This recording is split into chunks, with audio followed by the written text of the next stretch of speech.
Hello everyone, welcome back to my channel. So today we are going to solve another problem, but before going forward, if you have not liked the video, please like it, and if you have not subscribed to my channel, please subscribe so that you get notified whenever I post a new video. So without any further ado, let's get started. So the problem is minimum number of arrows to burst balloons. Very simple problem. There are some spherical balloons taped onto a flat wall that represent xy plane.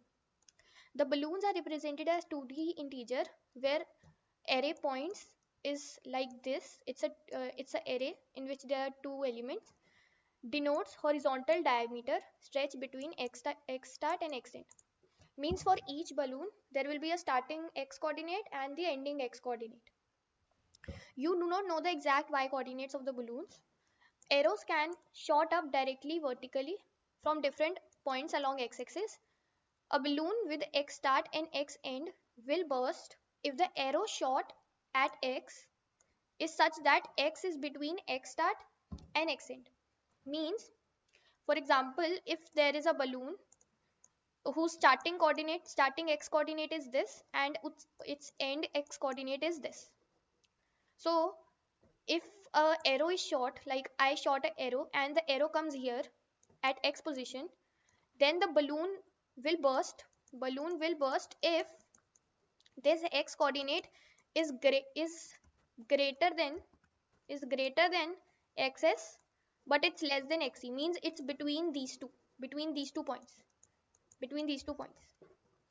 So what we need to do is we need to return the minimum number of arrows we need to burst all balloons. This is the problem. So I hope you understood. Let's see this example, this test case. So I've written this test case over here. So we need to tell the minimum number of arrows we can burst all together, right? Sorry, minimum number of arrows we need to burst all balloons. So if you see, let's say we have this. We have 1 comma 6.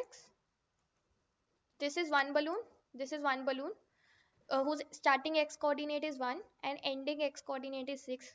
And this is the another balloon 2 comma 8. So 2 will be here and 8 will be here. So this is the second balloon. Now see, these balloons are overlapping. So if I shot here, it will also burst this balloon. Na? It will also burst this balloon. Or if I shot here, this will also burst this balloon. Right? So what through this what we can conclude that if these balloons are sorted in some order, like they are arranged in some order, that the overlapping balloons are together, so that we can know that there is only one arrow needed to burst these two balloons. So we need to sort these balloons in some order. I hope you are getting why we are sorting them. Now let's see how we'll sort them. So see, there are both ways. Either you can sort them using the starting point, or you can sort them using the end point. Over here what we will do, we will sort them in using endpoints. Why endpoints? Because like see, over here 1 6 is the endpoint, so it will come here, and this 2 comma 8 will come here after this, because these are in ascending order, the endpoints. So the points which may be overlapping will come together if we sort using the endpoints. So if we sort using the endpoints, this will become then 7 comma 12 will come, and then 10 comma 16 will come. See, the endpoints are sorted: 6, 8, 12, 16. So they are in sorted order, right? So now what we will do was, first step, we have sorted them using the endpoints. Now we will simply check how many arrows we need. So let's say we have a variable arrows. Initially, obviously one arrow will be needed, right? Obviously one arrow will be needed. So initialize arrow will with 1. And we will also take a variable end, which will tell us the current endpoint. What is the current like boundary, the last boundary where till where the arrow can go. So initially we are at this, obviously at this balloon. So let's take end as 6. End is 6. The end point of the first balloon. End point of the first balloon. Now we will start the traversal from the second balloon because we have already considered for the first balloon. First balloon will burst, right? One arrow will be needed for first balloon, that is for sure. So what we are doing now, we will traverse. So we have 2 comma 8. Now we will check if this 6, if 6, this is the end point of the first balloon. If the end point of the first balloon, if this start, if this start is less than its end point, 2 is less than the end point, means this balloon will get covered in this 1 comma 6 and then 2 comma 8. So what we are checking, we are checking for the current point. Let's say this is our current point pt. Pt is start, pt0. Pt0 means its start. If this start is less than the end variable means it's covering, this will cover this one will cover this. So just continue, don't do anything. Otherwise if this pt0 means the start point is greater than the end, then we will have to do something. End is 6 now, and we will go to the next point and we will check for this now. Now see, again we will check if the point 0 means 7, is it less than the end? 7 is less than end is 6. Is it? No. Means this boundary is finished now. 1 6 was one balloon, then 2 8 was the other balloon. 2 8 was overlapping with this 1 6, but 7 comma 12 is not overlapping with 1 comma 6. Means this 7 start is greater than the end of this boundary. Start is greater. So now here we will require another arrow. We will require another arrow. Means if this pt0 is greater than end, we will have to increment our arrow variable. Why we need a new arrow? Because these for these two balloons, one arrow is sufficient. But for this 7 comma 12 balloon, 7 comma 12,